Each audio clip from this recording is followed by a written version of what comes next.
Hello everyone, welcome to my channel maths by Mayank. इससे पहले वाले वीडियो में हमने सीटेट में आए हुए 15 क्वेश्चन, मैथ्स के जो 15 क्वेश्चन है उसको देखा था। और आज इस वीडियो में 15 और क्वेश्चन का भी हम डिस्कशन करेंगे, तो बने रहें इस वीडियो में। और अगर आप इस चैनल पर नए हैं तो चैनल को सब्सक्राइब कर दें, और अगर अच्छा लगे तो वीडियो दोस्तों के साथ शेयर कर दें और लाइक भी कर दें। तो चलिए देखते हैं आज का पहला क्वेश्चन। तो आज का पहला क्वेश्चन क्या है? आज का पहला क्वेश्चन है कि निम्नलिखित में से कौन सा सत्य नहीं है। हमें असत्य ढूंढना है। तो कह रहा है कि सत्य नहीं है, मतलब जो गलत होगा वही इसका आंसर होगा। तो कह रहा है कि एक समकोण त्रिभुज में अधिकतम एक सममित रेखाएं हो सकती हैं। दूसरा कह रहा है कि एक समानांतर चतुर्भुज की कोई सममित रेखाएं नहीं होती हैं। एक वृत्त में केवल एक ही सममित रेखाएं होती है।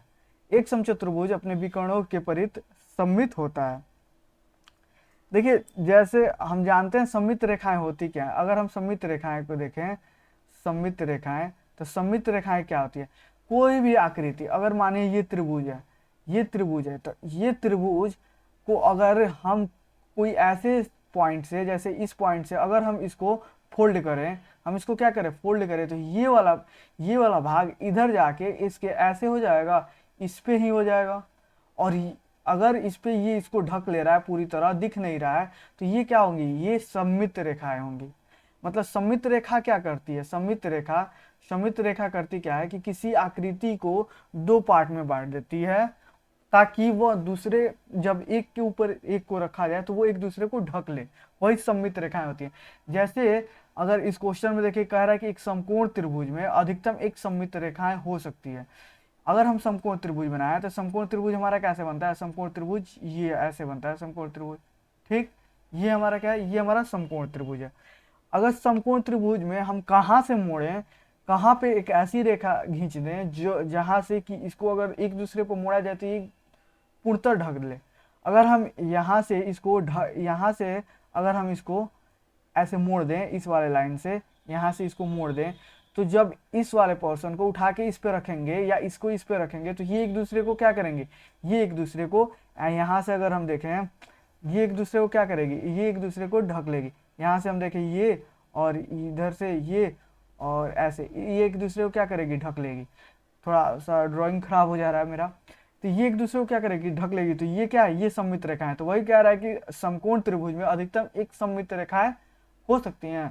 तो एक तो हो गई। अगर दूसरी सममित रेखाएं अगर हमको खींचना हो तो हम कहाँ से? अगर इस पॉइंट से इधर हम खींच सकते हैं, तो अगर हम इस पॉइंट से इधर हम खींचेंगे तो यहाँ पे सममित रेखाएं नहीं बनेंगी। अगर इससे खींचे तो हम सममित रेखाएं नहीं बना सकते हैं। और कोई भी ऐसी जगह नहीं है जो कि समकोण त्रिभुज में सममित रेखाएं बना सकते हैं। तो इसका कह रहा है कि इसमें केवल एक ही सममित रेखाएं हो सकती है। ये बोला है कि हाँ, एक ही सममित रेखाएं हो सकती है, और ये सही है। हमको क्या ढूंढना है? हमें ढूंढना है कौन सत्य नहीं है। तो ये तो सत्य है हमारा। दूसरा हम देखें कि एक समानांतर चतुर्भुज की कोई सममित रेखाएं नहीं होती। अगर समानांतर चतुर्भुज को देखें, ये रहा हमारा समानांतर चतुर्भुज। ठीक, समानांतर चतुर्भुज में कोई सममित रेखाएं नहीं होती, ऐसी नहीं है। यहाँ से अगर हम इसको बराबर पार्ट में हम इसको बांट दें, यहाँ से हम इसको बराबर पार्ट में बांट दें और इसको उठा के इस पे रख दें, तो ये क्या करेगी? ये एक दूसरे को ढक लेगी। जब ये एक दूसरे को ढक लेगी तो ये क्या है? सममित रेखा है। वैसे ही ये एक दूसरे को जब ढक लेगी तो इसमें क्या होती है? सममित रेखा। लेकिन ऑप्शन कह रहा है कि समानांतर चतुर्भुज की कोई सममित रेखाएं नहीं होती। ये तो गलत है, होती हैं। तो ये भी हमारा क्या हुआ? ये हमारा सत्य है। कोई सममित रेखाएं नहीं होती। अगर हम इसको ऐसे उठा के रखें समानांतर चतुर्भुज में, तो ये सममित रेखाएं नहीं होंगी। कैसे होंगी? क्योंकि ये जब पर्सन इधर जाएगा तो ये इधर ज्यादा निकल जाएगा, ये इधर कम निकल जाएगा, ऐसे हो जाएगा। ये कैसे हो जाएगा? ऐसे हो जाएगा। और इतना जो पार्ट है ये हमको दिखने लगेगा। सॉरी, यहाँ पे ये वाला पार्ट हमारा क्या हो जाएगा? दिखने लगेगा।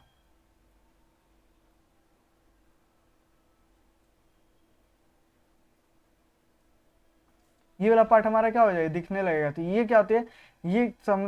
कह रहा है कि समानांतर चतुर्भुज की कोई सममित रेखाएं नहीं होती। ठीक है, तो इसका ऑप्शन क्या होगा? इसका ऑप्शन ये भी सत्य है। ये भी क्या है, ये भी सत्य है। हमको क्या ढूंढना है, सत्य नहीं है। अगर हम कहें तीसरा नंबर कि एक वृत्त की केवल एक सममित रेखाएं होती है, अगर हम एक वृत्त बनाएं तो ये कह रहा है कि केवल एक सममित रेखाएं होती है। वृत्त का ये रहा सेंटर, अगर हम सेंटर से एक रेखा खींचे और इसको मोड़े तो ये इस पे पूरी तरह ढक लेगा, एक सममित रेखा।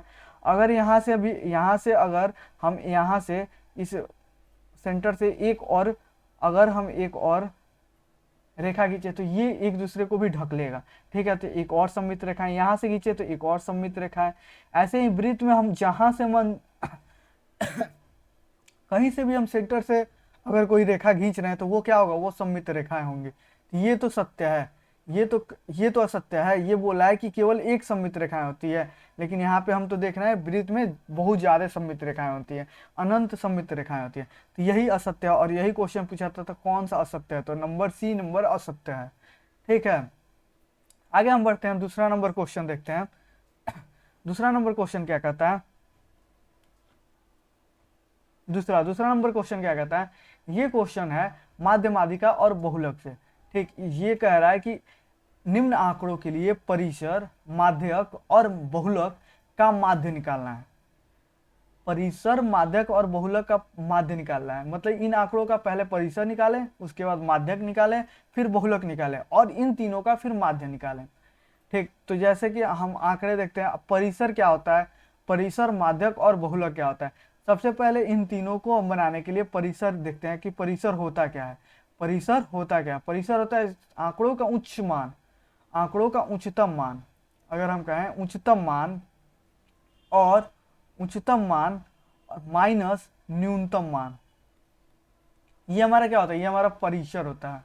बहुलक क्या होता है, बहुलक, अगर बहुलक को देखें तो बहुलक वो होती है जो सबसे ज्यादा, सबसे अधिक बार आएगी। क्या आएगा, अगर हम देखें अधिक बार जो आया होगा, ठीक। माध्यक देखें, माध्यक क्या होता है, माध्यक याद रखिए, ये माध्य नहीं है, ये माध्यक है।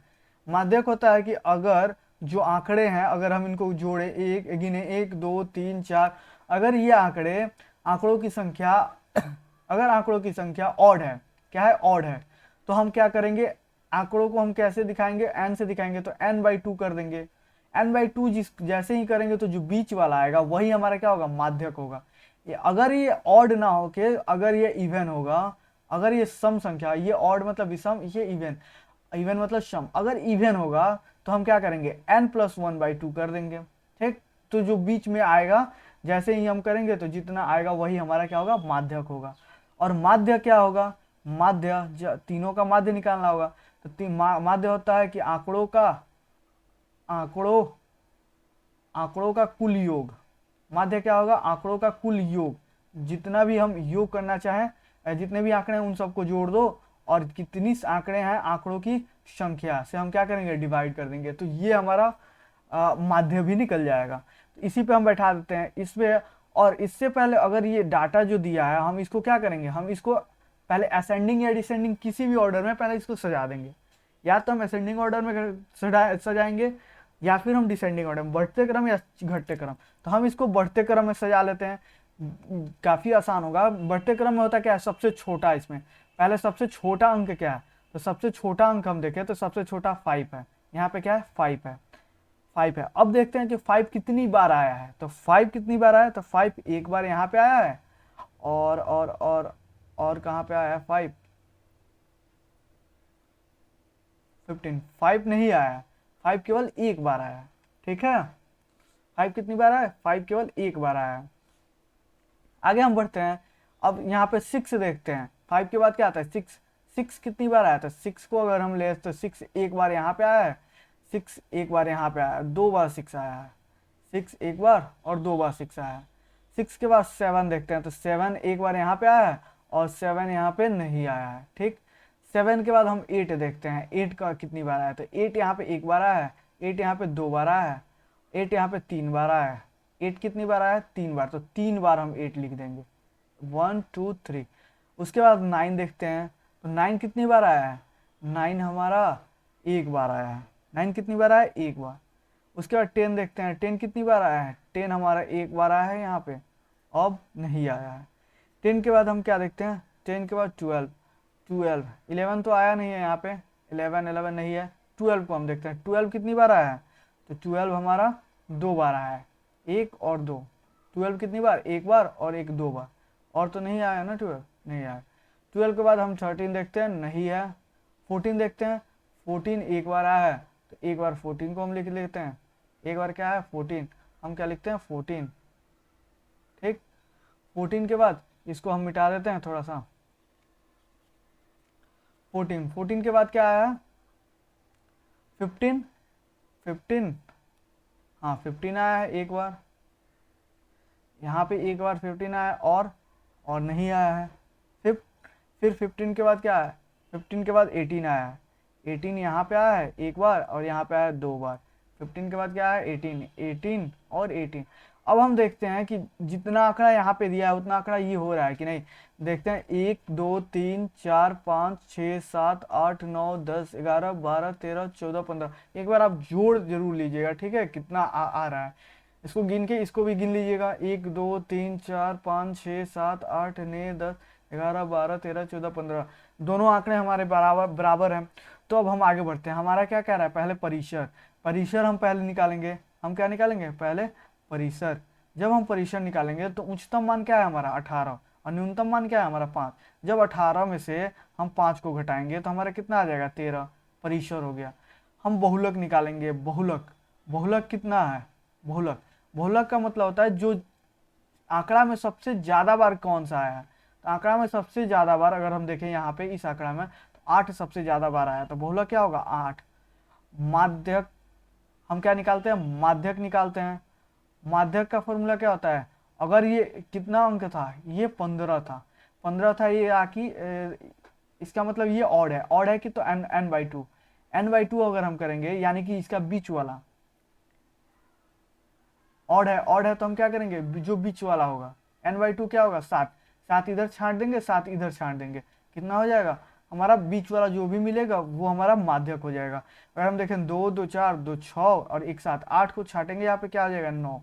इसकी इधर भी देखें 7 होना चाहिए, 2 2 4 2 6 एक साथ, ठीक। तो हमारा माध्यक क्या हो जाएगा, माध्यक हमारा 9 हो जाएगा, ठीक। माध्यक क्या हो जाएगा, माध्यक हमारा 9 हो जाएगा। अगर वही इवन रहता तो क्या हम करते हैं n+1/2 कर देते हैं, माध्यक हो गया। अब क्या रहा है कि इन तीनों का माध्य निकाल देना है। जब इन तीनों का माध्य निकालेंगे, इन तीनों का माध्य निकालेंगे तो कह रहा है कि आंकड़ों को कुल जोड़ देंगे। आंकड़ों का कुल योग कितना है 13 + 8 + 9, और आंकड़ों की कुल संख्या कितनी है 1 2 और 3, 3 से डिवाइड कर देंगे। तो हम जब डिवाइड करेंगे तो कितना हो जाएगा, ये हो जाएगा 9 8 17, 17 3 20 और 10 30, 30/3।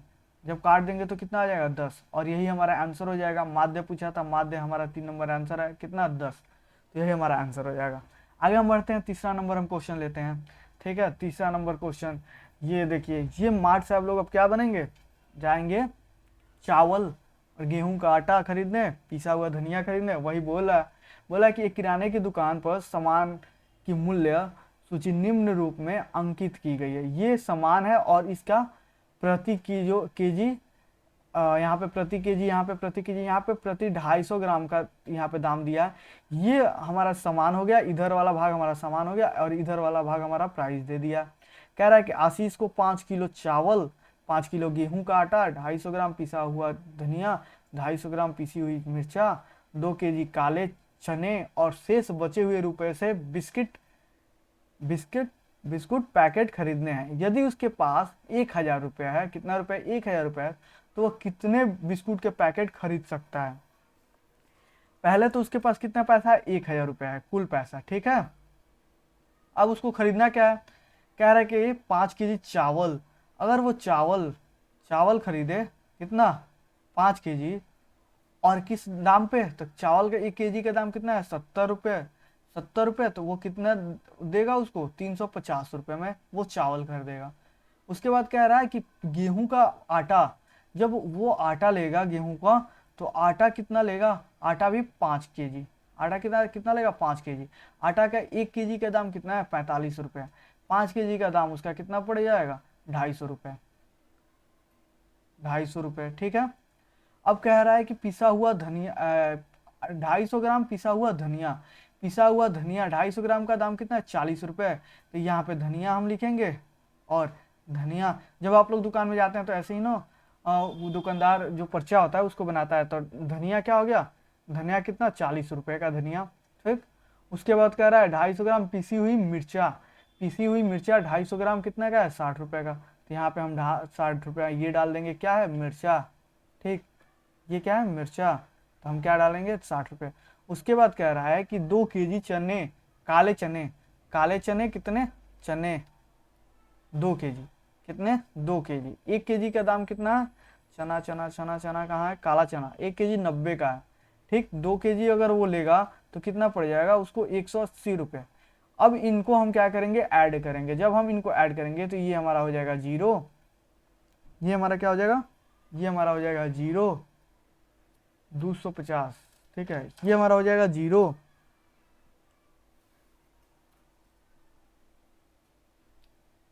ये हमारा क्या हो जाएगा, हमारा हो जाएगा 0। अच्छा, यहाँ पे इसको हम गलत कर दिए ना थोड़ा, 50 25, ये इसका दाम 250 रुपये नहीं होगा। ठीक है, इसको थोड़ा सुधार लीजिएगा, गलती से लिखा गया। ये इसका दाम 250 रुपये नहीं होगा।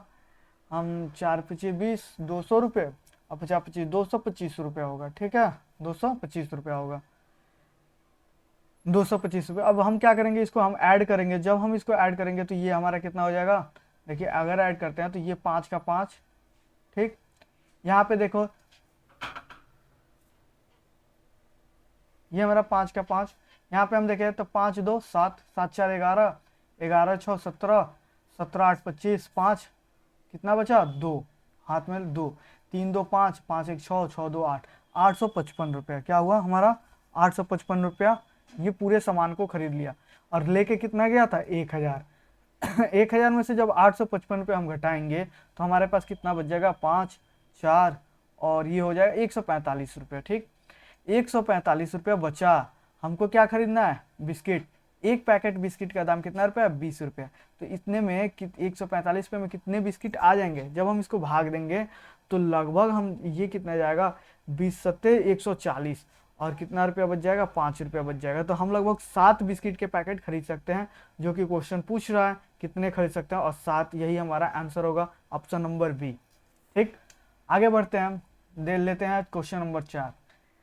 क्वेश्चन नंबर 4 कह रहा है कि मैं एक 2 अंकों की संख्या हूं, मतलब मैं 2 अंक की संख्या हूं, 2 अंक है।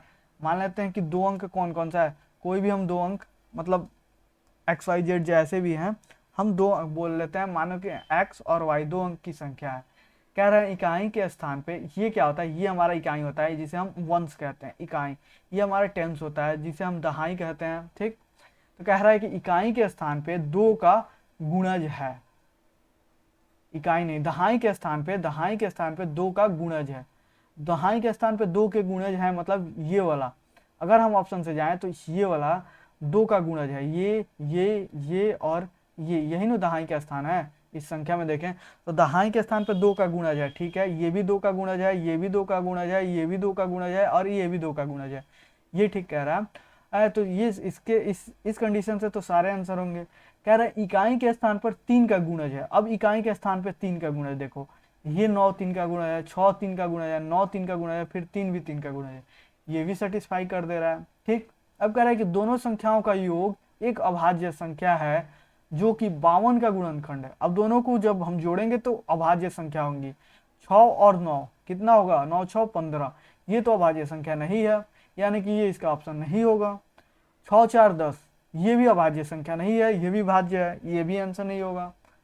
8 3 11, ये क्या है, अच्छा ये 9 4 13, ये क्या है, ये अभाज्य संख्या है। 8 3 11, ये भी अभाज्य संख्या है।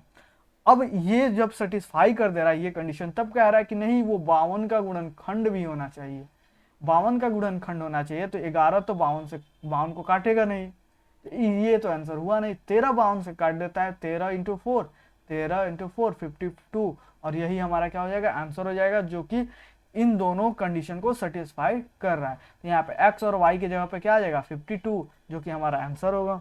ठीक, आगे बढ़ते हैं, 5 नंबर क्वेश्चन हम लेते हैं।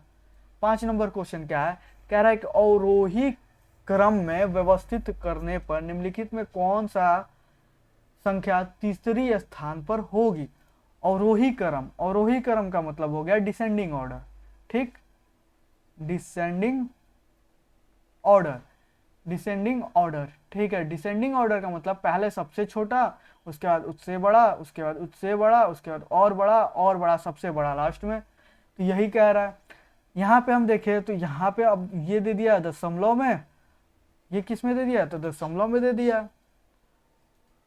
तो हम क्या करेंगे, इसमें सबसे बड़ा ढूंढेंगे। तो सबसे बड़ा ढूंढने के लिए जब दशमलव के बाएं बगल जो सबसे बड़ा होगा, ये दशमलव है, दशमलव के बाएं बगल जो सबसे बड़ा होगा वो सबसे बड़ा होगा। जैसे इसके बाएं बगल अब देखें 9 है, इसके बाएं बगल 9, इसके बाएं बगल भी 9, इसके बाएं बगल भी 9, इसके बाएं बगल भी 9। तो ये तो सब बराबर हैं अगर दहाई के स्थान से देखें तो। इकाई के स्थान पे, इकाई के स्थान पे मतलब दशमलव के राइट साइड से अब जो बड़ा होगा वही सबसे बड़ा होगा, जो छोटा होगा वो सबसे छोटा होगा।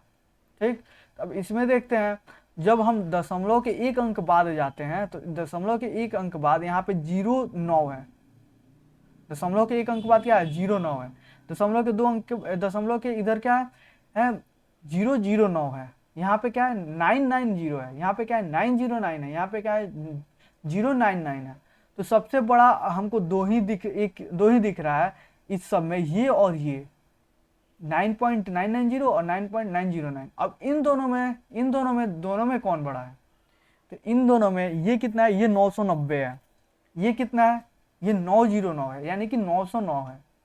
तो सबसे बड़ा क्या होगा? 909, 990। तो हम सबसे बड़ा है, तो सबसे बड़ा है तो अवरोही क्रम, डिसेंडिंग ऑर्डर। अच्छा, ये अवरोही क्रम है, डिसेंडिंग ऑर्डर है, मतलब हम सबसे बड़ा पहले लिखेंगे, सबसे बड़ा, फिर उससे छोटा, फिर उससे छोटा, उससे छोटा, उससे सबसे छोटा लिखना है। अवरोही क्रम है। सॉरी, थोड़ा सा गड़बड़ हो गया था। ये अवरोही क्रम है, सबसे बड़ा पहले लिखेंगे। तो यहाँ पे सबसे बड़ा हम पहले लिखेंगे, तो ये सबसे बड़ा हमारे पास आ जाएगा 9.990। फिर उसके बाद क्या आ जाएगा? उसके बाद 9.909। ठीक, इन दोनों में अब तीसरा स्थान का पूछा ही है, तीसरा स्थान पर क्या होगा? तो इसके बाद अब क्या होगा? यहाँ पे देखें, ये 2 अंक है, तो अगर हम इसको 3 अंक बनाए तो यहाँ पे हम 0 बैठा सकते हैं, 9.090।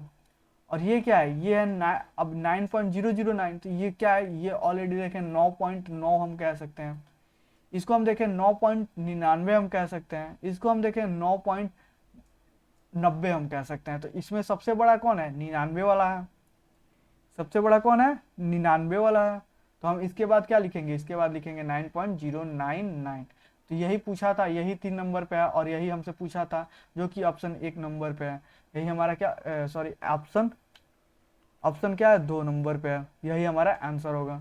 आगे बढ़ते हैं, हम 6 नंबर क्वेश्चन देखते हैं। कह रहा है कि एक 4 अंक की संख्या में 100वें स्थान पे 0, दहाई के स्थान पर अंक इकाई के स्थान पर अंक से दुगुना है, जबकि हजारवें स्थान पे, जो 1000वें स्थान पे है, जो अंक है उसके इकाई के स्थान पर अंक से 3 गुना है।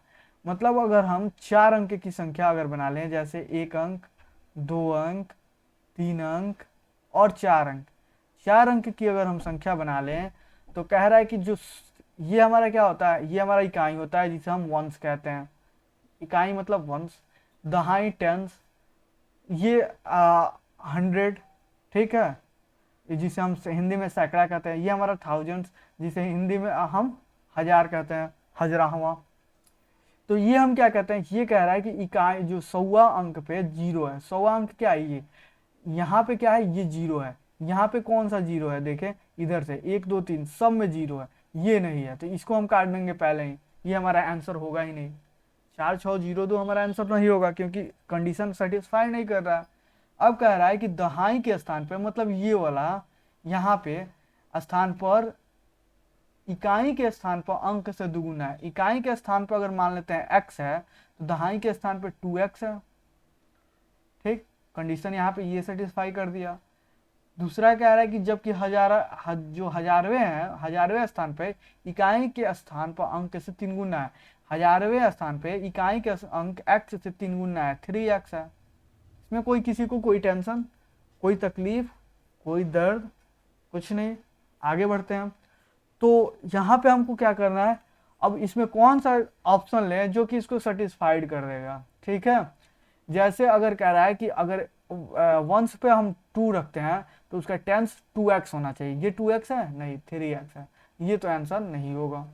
यहाँ पे अगर 4 है तो ये क्या 8 है नहीं है, ये भी इसका आंसर नहीं होगा। ये 2 है तो क्या यहाँ पे 4 है, तो हाँ ये है। और जब जीरो का जीरो 100 के स्थान पे और जब 1000 के स्थान पे आएंगे तो ये 3x है, x 2 है, x का 3 गुना 3x है, हाँ है।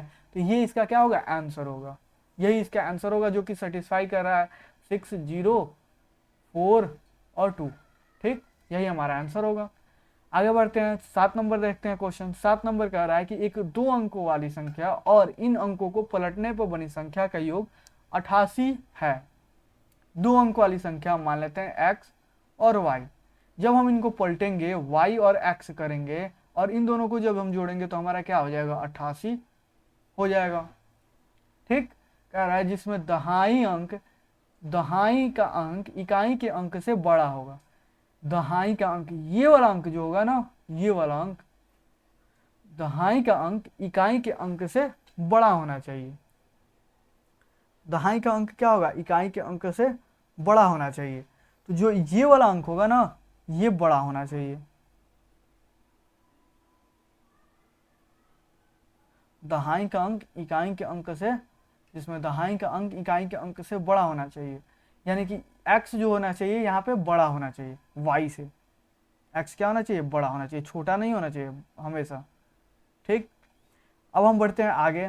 तो कह रहा है कि ऐसी कितनी संख्याएं हो सकती हैं, ऐसी कितनी संख्याएं हो सकती हैं। तो हम देखते हैं कि अगर यहाँ पे y जो है ये y और ये x, इन दोनों का योग कितना होना चाहिए 8 होना चाहिए।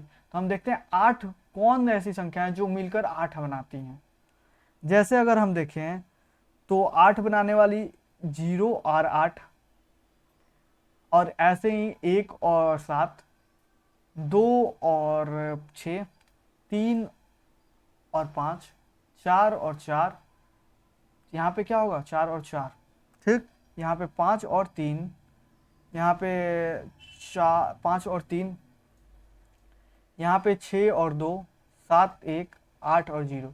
इतनी संख्या है जो मिल के जिसको जोड़ा जाए, एक संख्या 0 को यहाँ रखें और 8 को यहाँ रखें तो ये 8 बना लेंगे जोड़ने पे। तो वही हम लिख लिए। अब कह रहा है कि इसको हम कैसे सजाएं। तो अगर हम यहाँ पे 8 और 0 लिख दें तो इसको हम पलटेंगे 0 और 8 तो ये 88 बना लेगा। और देखिए इकाई का स्थान बड़ा है, इकाई के स्थान पर जो संख्या है वो बड़ी है, तो ये सेटिस्फाइड कर रहा है, ठीक। अगर हम यहाँ पे 08 और +80 रख लें तो ये हमारा क्या बनाएगा, ये भी हमारा 88 बनाएगा। और यहाँ पे देखिए तो ये वाला इकाई का अंक 08 बड़ा होगा, लेकिन ये तो पलटने के बाद में बड़ा हुआ है। हमको ये वाले अंक को देखना है कि यहाँ पे इकाई का दहाई का अंक क्या होना चाहिए बड़ा होना चाहिए। दहाई का अंक हमेशा ग्रेटर होना चाहिए, यहाँ पे क्या कम है लोअर है, तो हम इसको कंसीडर नहीं करेंगे, ये वाला कंसीडर नहीं होगा, सिर्फ ये वाला कंसीडर होता है। ये कितने हो गए 1। जब ये वाला कंसीडर नहीं होगा आगे हम देखते हैं तब हमारा क्या है ये हो गया और ये वाला हमारा दोनों हम रख लिए। अब हम 1 और 7 रखते हैं। जब हम 1 और 7 रखेंगे तो यहाँ पे 7 और 1 हो जाएगा और ये 88 बनाएगा, लेकिन यहाँ पे ये वाला बड़ा होना चाहिए दहाई का अंक, जो कि गलत हो गया। अगर हम इसी को पलट के 7 1 रखें और 1 7 रखें तो ये दोनों ये सब कंडीशन को फुलफिल कर रहा है। वैसे ही यहाँ पे अगर हम 6, ये हमारा हो गया 1 और 1 7 और 7 1। अगर हम आगे बढ़े 2 6 देखें और इसको पलटे 6 2 तो ये 88 तो हो गया, लेकिन ये वाला दहाई का अंक छोटा है। अगर वही हम देखें 6 2 और +2 6 तो ये हमारा 88 हो जाएगा, और ये दहाई का अंक बड़ा भी है तो ये वाला हमारा ऑप्शन हो जाएगा। हम आगे देखें ये हमारा ये भी हम रख लिए 2 6 और 6 2। जब हम 3 5 को रखते हैं और +5 3 को रखते हैं तो यहाँ पे फिर दहाई का अंक छोटा हो जा रहा है, तो हम यहाँ पे क्या रखेंगे 5 3 रखेंगे और +3 5 रखेंगे, जो कि 88 होगा, और ये भी हमारा सेटिस्फाइड कर रहा है। उसके बाद क्या बच गया, उसके बाद बच गया 4 और 4। लेकिन कह रहा है कि इकाई का स्थान पे बड़ा होना चाहिए, दहाई का स्थान बड़ा होना चाहिए, लेकिन इसमें बराबर है, तो ये तो कंडीशन कहीं से भी सेटिस्फाई नहीं करेगी। तो कितने ऐसे संख्याएं हैं जिनको दोनों को पलट के जोड़ने पर 88 आएंगे और दहाई का स्थान बड़ा होगा? एक तो पहला ये, 1, 2, 3 और 4, 4 ऐसी संख्याएं हैं जो कि इस कंडीशन को फुलफिल कर रही है, और यही हमसे पूछा था कि कितनी संख्याएं हैं, तो 4। ठीक है, तो इसका आंसर क्या होगा? 4। आगे बढ़ते हैं और देखते हैं 8 नंबर क्वेश्चन। 8 नंबर क्वेश्चन क्या कहता है? कहता है कि 8 सेंटीमीटर और 10 सेंटीमीटर की भुजा वाले एक आयत, क्या है? एक आयत को चार समान आयतों में विभक्त किया जाता है। प्रत्येक छोटे आयत का परिमाप ज्ञात करें। प्रत्येक छोटे आयत के परिमाप ज्ञात करें। तो इसमें क्या करना है? इसमें करना है, देखिए, एक हम आयत बना लेते हैं। एक क्या बना लेते हैं? आयत। आयत क्या होता है? जिसके लंबाई चौड़ाई, जिसके आमने सामने की भुजा बराबर होती है। तो ये हमारा क्या हो गया? ये हमारा आयत हो गया। ये हमारा क्या हो गया? आयत हो गया। इसको हम मिटा दें। ठीक, हम फिर से इसको ड्रॉ कर लेते हैं। आमने सामने की भुजा क्या होगी? बराबर होगी आयत में। किस में? आयत में। ये हमारा क्या होगा? आयत हो गया। ठीक, इसमें ये भुजा इसके बराबर और ये भुजा इसके बराबर होगी। ठीक, अब कह रहा है कि इसकी जो लंबाई है 8 सेंटीमीटर और 10 सेंटीमीटर भुजा है, तो जो लंबा है वो 10 सेंटीमीटर का कर देंगे और जो छोटा है वो 8 सेंटीमीटर का कर देंगे। ठीक, अब कह रहा है कि इसको 4 समान भागों में बांट देते हैं। जब 4 भागों में बांटेंगे तो एक यहाँ से कट जाएगा। 4 भागों में बांटेंगे तो अगर हम बीच बीच वाले भाग को अगर हम काट दें तो ये हमारा क्या हो जाएगा? ये हमारा आयत हो जाएगा। ये एक आयत, 1, 2, 3 और 4, ये 4 बराबर बराबर भागों में बांट दें। जब ये बीच से भागेंगे बांटेंगे तो ये 5 हो जाएगा, ये 5 हो जाएगा, ये 4 हो जाएगा, ये 4 हो जाएगा। तो अब एक आयत मान लेते हैं, आयत ये 3 ले लेते हैं या 1 ले लेते हैं। एक में एक का लंबाई अगर हम देखें, एक का हम क्या देखें? लंबाई देखें, तो लंबाई क्या हो जाएगी? 5, और चौड़ाई देखें तो चौड़ाई क्या हो जाएगा? 4। जब इसका हम क्षेत्रफल निकालेंगे, क्षेत्रफल कह रहे हैं, परिमाप निकालेंगे, परिमाप निकालेंगे, क्योंकि परिमाप पूछा है, परिमाप निकालेंगे तो परिमाप क्या होता है? आयत का 2 इंटू लंबाई प्लस चौड़ाई। 2 लंबाई कितनी है? 5 और चौड़ाई कितनी है? 4। 5 4 9, 9 में 2 से गुना करेंगे तो हमारा कितना हो जाएगा? 18, जो कि 18 सेंटीमीटर हमारा क्या बोला है? परिमाप बोला है 18 सेंटीमीटर। तो यही हमारा क्या होगा? 18 सेंटीमीटर आंसर हो जाएगा। ठीक, ऐसे ही जब इसका 18 सेंटीमीटर आ गया तो ये भी 18 सेंटीमीटर होगा, ये भी 18 होगा, ये भी 18 होगा। ठीक, आगे हम बढ़ते हैं। आगे हम बढ़ते हैं और देखते हैं अगला क्वेश्चन। अगला क्वेश्चन क्या है? अगला क्वेश्चन है, कौन सा कथन सत्य है? कौन सा कथन सत्य है? कह रहा है कि एक अभाज्य संख्या में जब दूसरी अभाज्य संख्या जोड़ी जाए तो सदा एक अभाज्य संख्या प्राप्त होती है। एक अभाज्य संख्या में जब दूसरी अभाज्य संख्या जोड़े, अभाज्य संख्या क्या होता है? अभाज्य संख्या होता है जिसका एक तथा स्वयं वो गुणनखंड हो और कोई नहीं, मतलब उसका केवल, या फिर हम इसको कहें केवल 2 गुणनखंड हो, केवल 2 गुणनखंड हो, गुणनखंड हो, यही ना होता है अभाज्य संख्या। तो कह रहा है कि जब एक अभाज्य संख्या में जब दूसरी अभाज्य संख्या को जोड़ी जाए, 2 एक अभाज्य संख्या है और 3 एक अभाज्य संख्या है, इन दोनों को जब जोड़ेंगे तो क्या आएगा? हमारा 5। 5 क्या है? हमारा एक अभाज्य संख्या है। हाँ ठीक है, लेकिन कह रहा है कि सदा एक अभाज्य संख्या प्राप्त होगी। सदा, अगर 2 और 3 के अलावा अगर हम देखें, अगर हम 3 और 5 को ले लें जो कि जोड़ने पे 8 आ जाता है, तो क्या ये अभाज्य संख्या है? 8 नहीं है। 8 का तो गुणनखंड ज्यादा होता है। 8 1 से भी कटता है, 2 से भी कटता है, 4 से भी कटता है, 8 से भी कटता है, इसका गुणनखंड हो रहा है। ये अभाज्य संख्या तो नहीं है। कोई और अभाज्य संख्या लेकर देखें, अगर हम 11 और 7 ले ले तो 18, ये भी एक अभाज्य संख्या नहीं है। 18 भाज्य संख्या है। तो ये वाला तो कथन इसका गलत हो गया, ये असत्य है। क्या है? असत्य कह रहा है। एक तो फुलफिल किया, दूसरा तो गलत कर दिया। दूसरा कह रहा है कि एक अभाज्य संख्या को दूसरी अभाज्य संख्या से गुणा करने पर, अभी तो जोड़ रहे थे, अब गुणा किया जाए तो सदा एक अभाज्य संख्या प्राप्त होगी। फिर हम अगर इन दोनों को गुणा ही कर दे 2 × 3 तो 6 अभाज्य संख्या नहीं, ये तो पहले ही गलत हो गई। अब कह रहा है सदाभाज्य संख्या प्राप्त होगी, नहीं, यही भाज्य यहीं प्राप्त हो गया। ये भी हमारा क्या है, गलत है। ये भी क्या बोला है, असत्य बोला है। हमको क्या ढूंढना है, सत्य।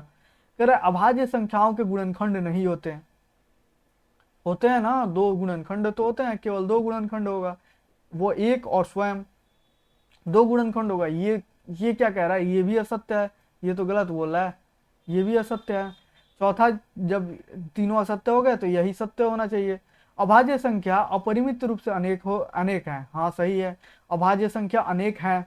अब देखिए 2 है, 3 है, 5, 7, 11, 13, 17, 19, 23, 29, 31, 37, हम जाते जाते जहां तक हम गिन सकते हैं वहां तक, इनफाइनाइट तक। मतलब अभाज्य संख्याएं कितनी है, अपरिमित रूप से अनेक हैं।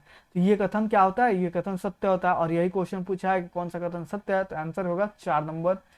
तो इसका आंसर क्या होगा, 4 नंबर। आगे बढ़ते हैं और 10 नंबर हम क्वेश्चन लेते हैं। 10 नंबर क्वेश्चन क्या है, 10 नंबर क्वेश्चन कह रहा है कि मालिनी के पास केवल 2 रुपए और 5 रुपए के सिक्के हैं। यदि उसके पास सिक्कों की कुल संख्या 36 है और राशि जो है वो क्या है, 105 रुपए है, तो 2 रुपए और 5 रुपए के सिक्कों की संख्या है। देखिए इसको हम x और y मानकर हम बना सकते हैं, लेकिन अब जब x और y मिलकर मान के बनाएंगे ना, तो हो जाएगा, जानते हैं क्या, उसमें दो हमारे पास इक्वेशन आ जाएंगे, इक्वेशन 1 और इक्वेशन 2, दो इक्वेशन आ जाएंगे, फिर उसको भी सॉल्व करना पड़ेगा।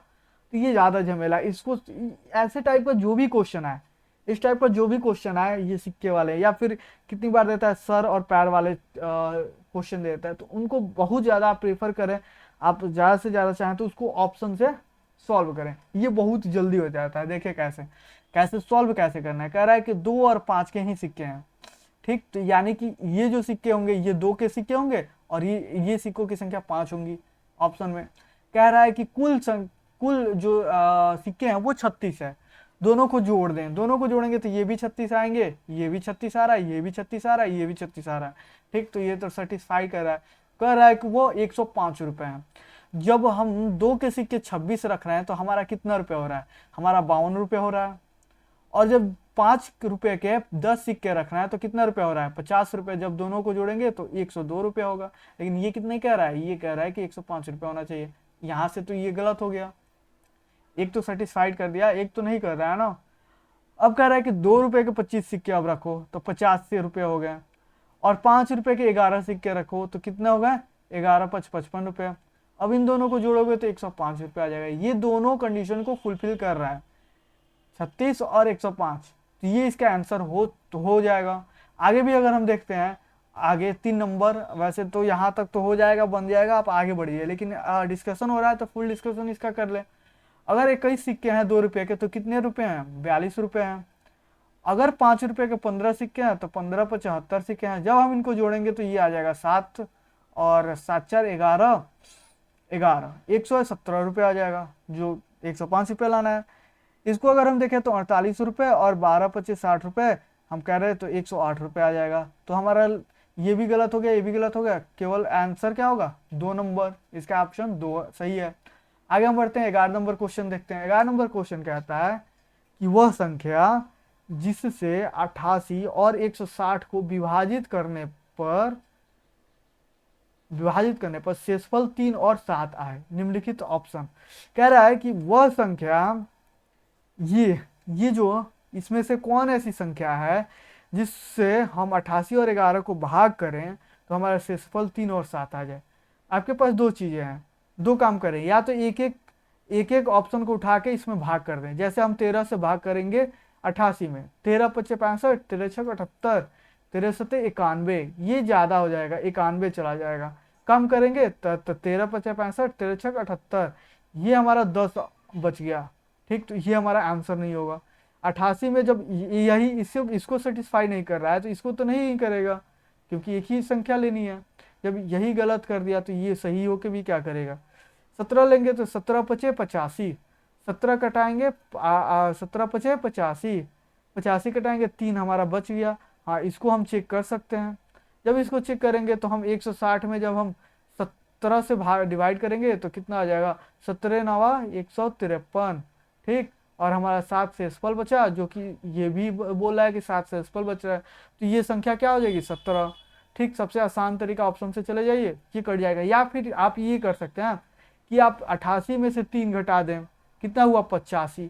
अब आप 85 देख ले कौन सी संख्या से 85 कट जाएगा। और यहाँ पे क्या करें, 160 में आप 7 घटा दें, 153। 153 को कौन संख्या यहाँ पे भाग कर सकती है, दोनों को अब देखना है। दोनों को 17 एक ही ऐसी संख्या जो 17 दोनों को भाग कर सकती है, तो 17 इसका आंसर हो जाएगा।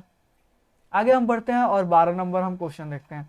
12 नंबर क्वेश्चन कहता है, यही क्वेश्चन हमने कम्युनिटी पोस्ट पे डाल रखा है। अगर जो भी इसको देखे होंगे वो बनाने की कोशिश किए होंगे, बना होगा तो ठीक है, नहीं बना होगा तो यहाँ पे आप डिस्कशन देख लें। ठीक, ये कम्युनिटी पे हमने पोस्ट कर रखा था। तो ये 12 नंबर क्वेश्चन कह रहा है कि 3x plus 10 by 2 minus 4 is equal to 1 minus 5x minus 4 upon में 6। इसको हम क्या करेंगे, ब्रैकेट में डाल देंगे। ठीक, जब हम इसको सॉल्व करेंगे तो यहाँ पे क्या करेंगे, एलसीएम ले लेंगे। एलसीएम हो जाएगा इसका 2। ये तो 3x प्लस 10 ऐसे कैसे, और माइनस 2 में जब गुना करेंगे तो ये कितना हो जाएगा, 8 हो जाएगा सब।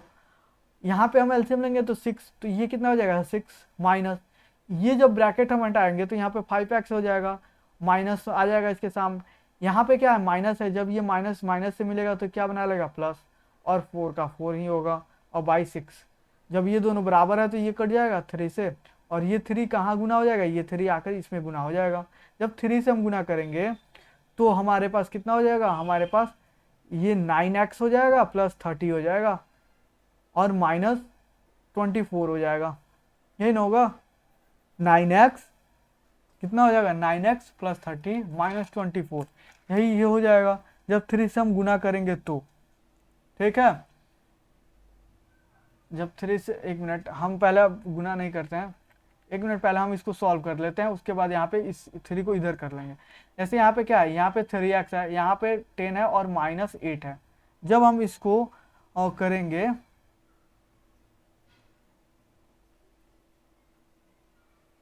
यहाँ पे चाहिए x, यहाँ पे छूट गया था, यहाँ पे 8x होगा। ठीक है, यहाँ पे 8x होगा, कुछ गड़बड़ नहीं था। यहाँ पे 4x है, यहाँ पे 4 लिखे थे, x छोड़ दिए थे, ये देख लें एक बार, 5x माइनस 4। ठीक है, तो यहाँ पे x का मान निकाल कर अगर हम इसमें रख देंगे तो हमारा आंसर आ जाएगा। तो यहाँ पे हम देखते हैं, यहाँ पे 3x है, यहाँ पे 8x है और माइनस है, तो क्या हो जाएगा 3 और 8x। अगर हम 10 माइनस 5x लिख दें दोनों को, और 3 से इधर लाकर यहाँ पे गुना कर दें, और इधर क्या बच जाएगा, यहाँ पे 6 में से 4, 6 और 4 कितना हो जाएगा, 6 और 4 हो जाएगा 10 और माइनस 5x। ठीक, जब हम 3 से गुना करेंगे इसमें तो 30 minus 15x is equal to 10 minus 5x। ठीक, 30 को 30 रहने दें, यहाँ से 10 इधर लाएंगे तो ये हो जाएगा माइनस में माइनस 10, और इज इक्वल टू माइनस 5 इधर है, इधर से ये 15 माइनस 15 उधर जाएगा तो हो जाएगा प्लस 15। ठीक, साइन चेंज हो जाता है, इक्वल टू के बाद जाने पर या इक्वल टू के पहले आने पर साइन क्या होता है, चेंज होता है। माइनस प्लस में, प्लस माइनस में, मल्टीप्लाई डिवाइड में, डिवाइड मल्टीप्लाई में हो जाता है। ठीक है, तो यहाँ पे जब इसको घटाएंगे तो हो जाएगा 20, और इसको जब घटाएंगे तो ये हो जाएगा 10 प्लस का 10, क्योंकि प्लस का साइन बड़ा है तो प्लस का 10। ठीक, और x का x, ये क्या है, ये फिर यहाँ पे x छूट गया 5 और ये 10x। ठीक है, यहाँ से जब हम x निकालेंगे तो x 20 by 10 is equal to 2 हो जाएगा। x का मान कितना हो जाएगा 2। अब इस x के मान 2 को हम ले जाके यहाँ पे हम रख देंगे।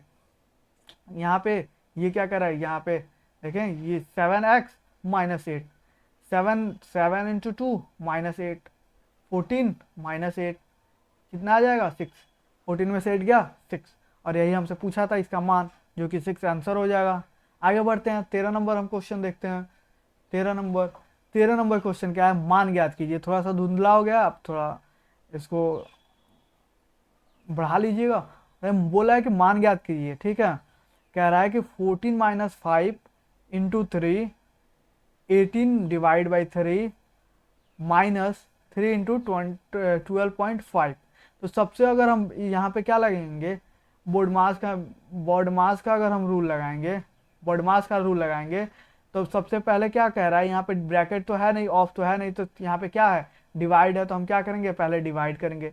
जब हम 18 में जब 3 से डिवाइड करेंगे तो 6 हो जाएगा। हम क्या लिखेंगे 14.5 इंटू 3 प्लस, जब हम डिवाइड करेंगे तो क्या हो जाएगा 6 और माइनस 3 इंटू 12.5, यही हमारा हो जाएगा। अब हम यहाँ पे क्या है प्लस और डिवाइड, अब माइनस और प्लस और इंटू माइनस और फिर यहाँ पे इंटू। तो बॉडमास के रूल से हम क्या पहले करेंगे, पहले मल्टीप्लाई करेंगे तब ऐड करेंगे तब सब्ट्रैक्ट करेंगे। पहले मल्टीप्लाई इन दोनों में कर लेते हैं, उसके बाद मल्टीप्लाई इन दोनों में कर लेंगे। इन दोनों में मल्टीप्लाई करेंगे तो 5 3 जा 15 पॉइंट, 14 3 जा 42 और 1 43, ठीक, प्लस 6 माइनस, जब इसमें इसमें करेंगे गुना तो आ जाएगा 5 3 जा 15 और पॉइंट, और ये हो जाएगा 12 इंटू 3 36 और 1 37, ठीक है, ये हो जाएगा 37। ये हमारा प्लस में है, ये हमारा प्लस में है, दोनों को जोड़ेंगे तो हमारा क्या आ जाएगा 49.5 और माइनस 37.5, दोनों को घटा देंगे तो 5 पॉइंट, ये हो जाएगा 2 और ये हो जाएगा 1, कितना आ जाएगा हमारा 12 इज इक्वल टू 12। सॉल्व करने पर 12, यही हमसे पूछा था, आंसर इसका क्या आ जाएगा 12। ठीक, अब हम आगे बढ़ते हैं, अगला क्वेश्चन देखते हैं जो कि इस सेशन का सेकंड लास्ट क्वेश्चन है, 40 नंबर क्वेश्चन। ये कह रहा है कि एक बाग के वृक्षों में जामुन के वृक्षों की संख्या 1/6 भाग है। 1/6 भाग मतलब हर 6 भाग पे अगर टोटल 6 है तो उसमें एक क्या है, जामुन है। ये क्या है, ये जामुन है, ठीक, हर 6 पेड़ के बाद एक जामुन है। अगर हम कहें हर 6 पेड़ में एक जामुन का पेड़ है, तो हम कहें तो इसके आगे अगर हम 5 पेड़ मान लें और इसके बाद एक जामुन का पेड़ यहाँ पे लगा दें, जामुन जिसे हम बोल दें, तो कोई दिक्कत नहीं है। फिर आगे 5 पेड़ छोड़ के एक और जामुन लगा दे, फिर आगे 5 पेड़ छोड़ के एक और जामुन लगा दे, ये 5 पेड़ छोड़ के एक एक क्या लगा रहे हैं, जामुन लगा रहे हैं। कह रहा है कि आधे वृक्ष यूकलिप्टस के और बाकी पीपल के वृक्ष हैं। यदि जामुन के वृक्षों की संख्या कितनी है, 6 है। जामुन के वृक्षों कितने लगाना है, 6, तो हम क्या लगा दिए 1 2 3, फिर यहाँ पे 5 पेड़ छोड़ के चौथा पेड़ हम क्या लगाएंगे, जामुन का, फिर यहाँ पे 5 पेड़ लगा देंगे, 5 पेड़ लगा देंगे और फिर यहाँ पे 5वां पेड़ लगा देंगे जामुन का, फिर यहाँ पे 5 पेड़ लगा लेंगे और 6ठा पेड़ लगा देंगे जामुन का। यही हमसे पूछ रहा है, ये सब क्या है, जामुन के पेड़ है, ठीक है, 6 जामुन के पेड़ हो गए। कह रहा है कि 1/4 पेड़ जामुन का है, तो यानी कि 1/4 पेड़ जामुन का है और जामुन के पेड़ों की संख्या कितनी है, 6 है। तो हम पूरा पेड़ अगर हम देखें तो पूरा पेड़ हमारे कितना होगा, 36 पेड़ होगा। अगर ऐसे नहीं निकालने आ रहा है तो आप ऐसे जोड़ ले, ये हो गया 5 5 10 15 20 25 और 30 पेड़, तो ये हो गया 30 पेड़, तो ये हो गया, और प्लस जामुन के 6 पेड़, कितने हो गए 36 पेड़। अब कह रहा है कि आधे वृक्ष यूकलिप्टस के हैं। अगर आधे वृक्ष हम देखें, 18 वृक्ष किसके हैं, यूकलिप्टस के हैं, 18 वृक्ष यूकलिप्टस के हो गए। इसमें से अगर 6 वृक्ष हम जामुन के घटा दें, टोटल पेड़ न थे, ये टोटल पेड़ न थे 36, अगर 18 में से 6 घटा दें तो जो आएगा हमारे पास वो क्या, 6 हम घटा दिए, ये किसका वृक्ष है, जामुन का, जो बच गया वो किसका वृक्ष होगा, वो हमारा पीपल का वृक्ष हो जाएगा। और यही हमसे क्वेश्चन पूछा था कि पीपल के वृक्षों की संख्या कितनी है, तो वो कितनी है 12, इसका आंसर क्या हो जाएगा 12, हमारे पास यही क्वेश्चन पूछा था। ठीक, आगे बढ़ते हैं और लास्ट हम अपना क्वेश्चन लेते हैं 15 नंबर क्वेश्चन। कह रहा है कि एक 270 सेंटीमीटर लंबी तार को एक आयत का रूप दिया गया, मतलब एक 270 मान लेते हैं कि एक बहुत बड़ी तार है जिसका जो यहाँ से यहाँ तक, और इसकी लंबाई कितनी है 270 मीटर मान लेते हैं। अब क्या कहते हैं भाई साहब, एक भाई साहब आए और इस तार को ऐसे ऐसे ऐसे मोड़ दिए और इसको क्या बना दिए, एक आयत का रूप दे दिए। ठीक, कोई दिक्कत नहीं। कह रहा है कि यदि इस आयत की चौड़ाई 50 सेंटीमीटर, ये जो चौड़ाई है 50 सेंटीमीटर है, ये तो लंबाई हो गई, चौड़ाई हो गई, चौड़ाई 50 सेंटीमीटर, लंबाई ज्ञात करें, ये हमको एल ज्ञात कर देना है, मान लेते हैं एल है। तो जब ये क्या होगा, ये जब लपेट दिया, इसको आयत बना दिया, तो वो जो तार की लंबाई थी वो इसका क्या होगा, ये इसका आयत का परिमाप हो जाएगा। आयत का परिमाप उस तार की लंबाई, आयत का परिमाप क्या हो जाएगा, तार की लंबाई, यही ना हो जाएगा। आयत का परिमाप अगर हम देखें तो परिमाप कितना हो जाएगा, इसकी परिमाप 270 सेंटीमीटर। ठीक है, वैसे आयत का अगर हम परिमाप देखें तो होता क्या, आयत का परिमाप होता है 2 इंटू लंबाई प्लस चौड़ाई, और परिमाप हमारा दे रखा है 270 मीटर। यहाँ पे 270 मीटर, 2 लंबाई हमको निकालना है और चौड़ाई हमारा दे रखा है 50 मीटर। जब हम इस 2 को हटाएंगे और इधर भेजेंगे तो ये 2 यहाँ पे किस में है, गुना में, इधर आएगा तो इधर किस में हो जाएगा, भाग में हो जाएगा। 270 divide by 2 is equal to लंबाई प्लस 50 मीटर। ठीक, जब इसमें हम भाग देंगे तो हम हो जाएगा 2 1 जा 2, 2 3 जा 6, 2 5 जा 1 is equal to L plus 50 metre. ठीक, एल प्लस 50 मीटर। अब यहाँ से हम क्या करेंगे, एल को इधर ही रखेंगे, 50 को इधर भेज देंगे, और तो जब 50 इधर आएगा तो हो जाएगा 135 माइनस 50। जब हम घटाएं 135, ये नहीं होगा, 135 माइनस 50 जब हम घटाएंगे तो आ जाएगा 5, और 13 में से 5 गया, कितना हमारा हो जाएगा 18, 8।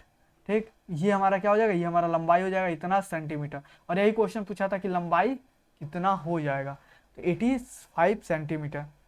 इसमें कोई किसी को कोई दिक्कत तो नहीं है। अगर दिक्कत है तो आप कमेंट्स करें, और नहीं दिक्कत है तो अगर दिक्कत हो भी रहा है तो आप इस वीडियो को एक बार और चला लें, जो यहाँ पे आप आएंगे इसको थोड़ा स्लो करके आप देख लें। ठीक है, इसको समझ में आ जाएगा।